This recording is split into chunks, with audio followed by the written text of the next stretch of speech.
ಅದಾವಲ್ಲ ಚಲೋದಿರ್ಲಿ ಕೆಟ್ಟದಿರ್ಲಿ ಅದು ಬೇಕು ಇದು ಬೇಕು ಹಂಗ್ ಬೇಕು ಹೆಂಗ್ ಬೇಕು ಎಲ್ಲಾ ಚಲೋದಾಗ ಕೇಳ್ತಾನೆ ಅವ.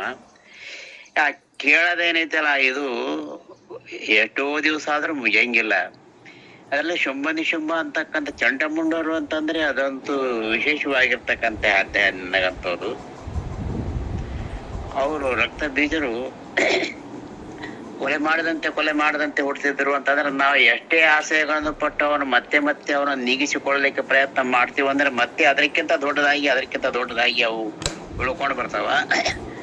ಅಂತಹದ್ದನ್ನ ನಿವಾರಣೆ ಮಾಡಿಸ್ಕೊಳ್ಬೇಕಾತು ಅಂತಂದ್ರೆ ನಮ್ಮಲ್ಲಿ ವಿರಕ್ತ ಭಾವ ಬೆಳಿಬೇಕು ಅಂತಕ್ಕಂಥದ್ದನ್ನು ಹೇಳೋದ್ರಿಂದ ಆ ವಿರಕ್ತ ಭಾವನೆಯನ್ನ ತಾಳ್ಕೊಳ್ಬೇಕು.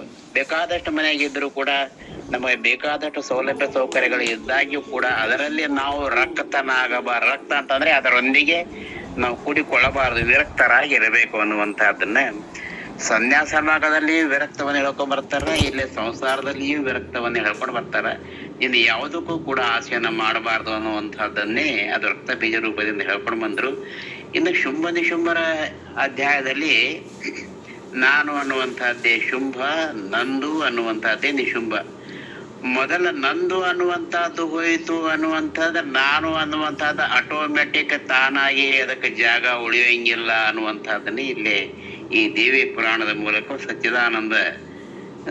ಚಿದಾನಂದ ಅವಧೂತರು ಬಹಳ ಸ್ವಾರಸ್ಯವಾಗಿ ಕಥಾರೂಪದಿಂದ ರೂಪಕ ಮಾಡಿ ಕಿಸಿ ಹೇಳ್ಕೊಂಡು ಬಂದಾರೆ. ಹೀಗೆ ಈ ನಾನು ಮತ್ತು ನನ್ನದು ಅಂತಕ್ಕಂತಹದ್ದನ್ನ ಭಾವ ಯಾರು ತಾಳ್ಯಾರೋ ಅವರು ಎಂದಿಗೂ ಉಳಿದಲ್ಲ. ಬರೇ ಇವರೇ ರಕ್ತ ಬೀಜ ಚಂಡ ಮುಂಡರು ಶುಂಭ ನಿಶುಂಭರು ಇವರಷ್ಟೇ ಅಲ್ಲ, ಇದಕ್ಕಿಂತ ಹಿಂದ ಅನೇಕರು ಕೂಡ ನಾನು ಅಂತಂದವರು ಮತ್ತು ನಂದು ಅಂತಂದವರು ಬಂಧನಕ್ಕೆ ಸಿಲುಕಿ ಮತ್ತೆ ಭವಕಾರಣಕ್ಕೆ ಭವದಲ್ಲಿ ಹುಟ್ಟಿಕ್ಕೆ ಕಾರಣ ಆಗ್ಯಾರ. ಈ ಭವಬಂಧನದ ನಿವೃತ್ತರಾಗಬೇಕಾದ್ರೆ ನಾವು ಆಶಾರಹಿತರಾಗಬೇಕು.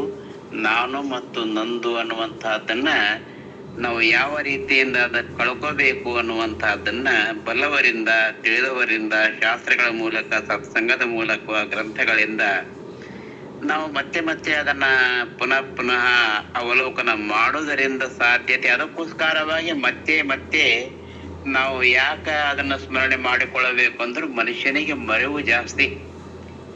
ಅದಕ್ಕೆ ಆ ಮರೆವನ್ನ ಮತ್ತೆ ನಮ್ಮ ತಾಲೆ ಬರಬಾರದು. ನಾನು ಅನ್ನುವಂತಹದ್ದು ನಂದ ಅನ್ನುವಂತಹದ್ದನ್ನ ಮರಿಬೇಕು ಅನ್ನುವಂತಹದ್ರ ಬಿಟ್ಟು ಕೇಸಿ ಮತ್ತೆ ನಾನು ಅನ್ನೋಂಥದ್ದು ಸಿಗಿ ಬಿದ್ದೀವಿ ಅಂತಂದ್ರೆ ನಮ್ಮ ಬಂಧನ ಎಂದಿಗೂ ವರೆಗೆ ಇರಂಗಿಲ್ಲ ಅನ್ನುವಂಥದ್ದನ್ನ ಆ ತಾಯಿ ಹೇಳ್ಕೊಂಬರ್ತಾಳೆ. ಯಾರು ನನ್ನನ್ನು ಸಗುಣ ಸಕಾಮಗಳಿಂದ ನಿರ್ಗುಣ ನಿಷ್ಕಾಮದಿಂದ ಯಾರು ಭಜಿಸ್ತಾರೋ, ಸಗುಣ ಸಕಾಮದಿಂದ ಭಜಿಸಿದರೂ ಕೂಡ ನಾನು ಅವರಿಗೆ ಗತಿಯನ್ನು ಕೊಡ್ತೀನಿ.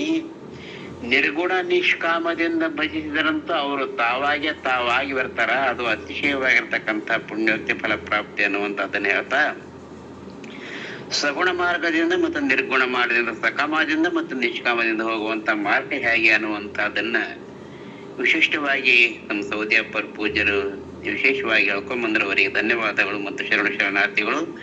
ಈ ರೀತಿಯಾಗಿ ಇದನ್ನ ಕ್ರಮಬದ್ಧವಾಗಿ ಓದುವಂತ ಪದ್ಧತಿಯನ್ನು ನಾವು ಅಳವಡಿಸಿಕೊಂಡು ಬಂದೀವಿ. ಮತ್ತೆ ಹೇಳೋದರಿಂದ ಅವೇ ನುಡಿದದ್ದನ್ನೇ ನುಡಿದು ಈ ಪುರಾಣಕ್ಕೆ ನವರಾತ್ರಿಯ ಕಥೆಗೆ ಹಬ್ಬಕ್ಕೆ ನವರಾತ್ರಿ 9 ರಾತ್ರಿಗಳಲ್ಲೇ ಓದುವಂತಹ ಈ ಕಥೆಯನ್ನ ಮುಗಿಸಿಕೊಳ್ಳಲಿಕ್ಕೆ ಸಾಧ್ಯ ಆಗುತ್ತದೆ ಅನ್ನುವಂಥದ್ದನ್ನು ಹೇಳಿ ಹೊತ್ತಾಗತ್ತಿಗೆ 7:15 ಆದ ಟೈಮು.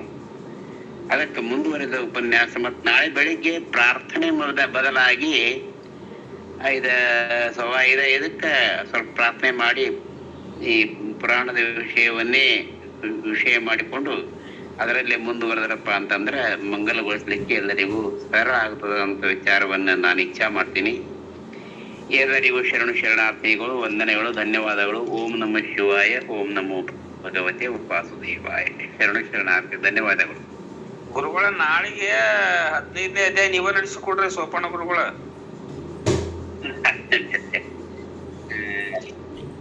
15ನೇ ಅಧ್ಯಾಯ ನೀವ ಹೇಳ್ರಿ ನಾಳೆಗೆ.